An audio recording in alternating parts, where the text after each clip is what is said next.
سب لوگ دنیا کے پیچھے پڑے ہوئے ہیں۔ حالات اس طرح بن گئے کہ آخرت سب سے بھول گیا۔ یقین مانے یہ دنیا فانی ہے اور جلد ہی رب سے ملاقات کریں گے ہم سب۔ ایک بادشاہ تھا، اس کو کسی نے کہا کہ آپ کا جو وزیر ہے وہ بہت زیادہ کرپٹ ہے، کرپشن بہت زیادہ کرتا ہے، لیکن طریقہ اس کا کوئی اس طرح ہے کہ کوئی اس پہ باخبر نہیں، لیکن اس کے پاس بہت زیادہ مال ہے۔ بادشاہ نے اس کو بلایا کہ آ جاؤ، مجھے پتہ ہے کہ تم کرپشن کرتے ہو، لیکن طریقہ پتہ نہیں کہ کس طرح تم کرپشن کرتے ہو۔ سب کچھ چھوڑ دو، مگر 3 سوال ہے، اگر اس کا جواب تم نے دے دیا تو میں تجھے بری بھی کر دوں گا، زندگی بھی تمہیں دے دوں گا، اور دوسری بات ہے کہ عہدے میں اور بھی تمہیں زیادہ بڑھوتری دوں گا اور میرے نزدیک اور بھی ہو جاؤ گے۔ اس نے کہا کہ مجھے ان 3 سوالوں کا جواب 48 گھنٹوں میں چاہیے، جس سے پوچھنا چاہتے ہو پوچھ لے۔ ایک سوال اس نے یہ کیا کہ زندگی میں سب سے زیادہ سچ جو اس سے اوپر سچ نہ ہو وہ مجھے بتا دے، وہ کیا چیز ہے۔ دوسری بات اس نے یہ بتا دی کہ جو جھوٹ ہے وہ مجھے بتا دے کہ اس سے اوپر جھوٹ ہی نہ ہو، اور تیسری بات یہ کہ لوگ قانون کی پاسداری کیوں نہیں کرتے۔ وہ اگر اللہ کا قانون ہو یا اس طرح کوئی حکومت کا قانون ہو، اس کا خیال نہیں رکھتا اور اس پہ چڑھ جاتا ہے یا اس پہ قدم اٹھا کے رکھ دیتا ہے اور اس کی لاج نہیں رکھتا، تو یہ پریشان ہو گیا۔ اس نے اپنی بیوی سے پوچھا اور وزراء سے پوچھا، بہت زیادہ گھوما پھرا، اس میں 24 گھنٹے گزر گئے۔ آخرکار اس نے کہا کہ یار عہدہ بھی اپنا کام کرے لیکن اپنے سر کو بچانے، اگر جواب نہ دیا تو پھر بادشاہ اپنا سر کاٹے گا۔ تو اس نے ایک تلوار لی اور روانہ ہو گیا۔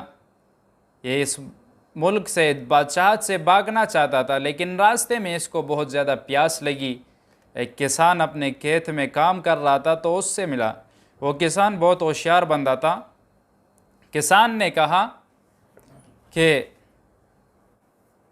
تم مجھے بہت بڑے عہدیدار لگتے ہو۔ تو اس نے کہا میں وزیر ہوں، لیکن یہ بھی بتایا کہ تم پریشان لگتے ہو۔ اس نے کہا واقعی میں بہت پریشان ہوں، بادشاہ نے کچھ سوال پوچھے لیکن میرے پاس اس کا جواب ہی نہیں، اس لیے ان سے بھاگ رہا ہوں۔ اس نے کہا کیا سوال ہے؟ پہلا سوال جب اس نے کہا کہ یار بادشاہ نے مجھے بتایا ہے کہ دنیا میں جو چیز سب سے زیادہ سچ ہے اس سے اوپر سچ ہی نہیں ہے، وہ مجھے بتا دے۔ اس نے کہا یہ تو آسان جواب ہے۔ اس نے کہا تمہیں آتا ہے؟ اس نے کہا ہاں ضرور، مجھے تو بالکل آتا ہے۔ اس نے کہا اچھا مجھے بتا دے۔ اس نے کہا دنیا میں سب سے زیادہ سچ وہ موت ہے، ہر کسی کو موت آنی ہے، اس سے اور سچ نہیں ہے، جو بھی مذہب والا ہو، جو بھی طبقے والا ہو، لیکن وہ موت میں کبھی اختلاف نہیں کرتا۔ پھر اس نے کہا کہ دوسرے سوال کا جواب۔ اس نے کہا دوسرا کیا سوال ہے؟ اس نے کہا بادشاہ نے مجھے کہا کہ سب سے بڑا جھوٹ کیا ہے، وہ مجھے بتا دے۔ تو اس نے کہا یہ بھی آسان جواب ہے۔ اس نے کہا کیا؟ تو بتایا کہ سب سے بڑی جھوٹ یہ ہے کہ لوگ کہتے کہ میرا مال ہے، یہ میرا جائیداد ہے، میرا گھر ہے، یہ میری گاڑی ہے، یہ سب کچھ میرا ہے، لیکن یہ سب جھوٹ ہے۔ انسان کے ساتھ وہی کچھ جائے گا جو اس نے اعمال کی ہو۔ اس نے کہا بالکل اچھی بات ہے۔ جب تیسرے سوال کے بارے میں پوچھنے لگا، اس نے کہا کہ میرے ساتھ چلیں، میرے گھر تشریف لے آئے، وہاں اس کا جواب دوں گا۔ جب اس کے ساتھ گھر چلا گیا تو وہ بیٹا تھا، اس نے کہا کہ مجھے جواب دے دو۔ اس نے کہا اتنی آسانی سے نہیں دیتا۔ اپنے بیٹے کو بلایا کہ بچے وہ برتن لے آؤ جس میں ہم کتے کو کھانا کھلاتے ہیں۔ انہوں نے وہ برتن منگوایا اور اس میں کچھ دودھ ڈال دیا اور اس کو بتا دیا کہ اس کو پیو۔ وزیر نے کہا کہ تم مجھے کتے کے برتن میں کھانا کھلا رہے ہو، تو وہ بہت زیادہ غصہ ہوا۔ اس نے کہا کہ اگر جواب چاہیے تو اس میں پینا پڑے گا، اگر نہیں چاہیے تو چلے جاؤ یہاں سے۔ وزیر کے ذہن میں یہ خیالات آنے لگے کہ جب یہ میں پی لوں تو اس سے میں سر قلم کروں گا، کیونکہ یہ تو پھر لوگوں کو بتائے گا کہ یار میں نے وزیر کو اس طرح کھلایا ہوا ہے۔ تو جب وہ اس کو اٹھانے لگا، پینے لگا، تو وزیر نے کہا کہ رکھ دو۔ اس نے کہا یہی چیز ہے۔ اس نے کہا کیا چیز؟ میں سمجھا نہیں۔ اس نے کہا کہ جب انسان میں زندگی کا حرص آتا ہے یا معاشرے کا حرص آتا ہے، مال دولت کا حرص آتا ہے، تو تب بھی یہ بندہ کسی چیز کا خیال نہیں رکھتا، تو وہ نہ قانون کا خیال رکھتے، خواہ وہ دنیاوی قانون ہو، ایک حکومت نے بنائی ہوئی ہو یا رب کی طرف سے وہ حکم آیا ہو، تو وہ پھر اس کا خیال نہیں کرتا، کیونکہ اس میں حرص آیا ہے۔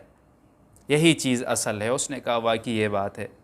یہ بادشاہ کے پاس چلا گیا، بادشاہ کو ان تینوں سوالوں کا جواب دے دیا۔ بادشاہ بہت بے انتہا خوش ہوا، اس کو کہا کہ تمہارے وزارت میں اور میں نے تمہیں اور بڑھا دیا، تنخواہ بھی بڑھا دیا، میرے اور بھی نزدیک ہو گئے۔ اس نے کہا کہ نہ مجھے وزارت چاہیے، نہ مجھے یہ مال دولت چاہیے، جو مال میں نے لی تھی وہ بھی میں آپ کو واپس کر رہا ہوں۔ اس مال کی لالچ کی وجہ سے مجھ سے اپنا رب ناراض ہوا ہے، میں نے اپنے رب کو پیچھے چھوڑا ہے۔ تو یہ دنیا کی حرص عارضی ہے۔ ہم نے زندگی میں کتنی بار دیکھا ہے کہ کتنے لوگ کے بڑے بڑے عہدیدار تھے کہ وہ یہ دعویٰ کرتے تھے کہ یار جب میں اس جہان میں نہ ہوں گا تو کچھ بھی نہ ہوگا، لیکن وہ چلے گئے، پھر بھی اس کے بعد یہ سب کچھ ویسے ہی چل رہا ہے۔ رب کو راضی کرنا پڑے گا، یہ دل اپنا صاف کرنا پڑے گا۔ ایک کام زندگی میں کر لیا کرے کہ جب بھی رات کو سوئیں گے تو اپنے دل کو شیشے کی طرح رکھ لے، جو بھی ہو، جو دشمن ہو، ان سب کو معاف کیا کرے، تو اللہ تعالیٰ آپ کو بھی معاف کرے گا محشر کے دن، اور بھی درجات بلند کرے گا۔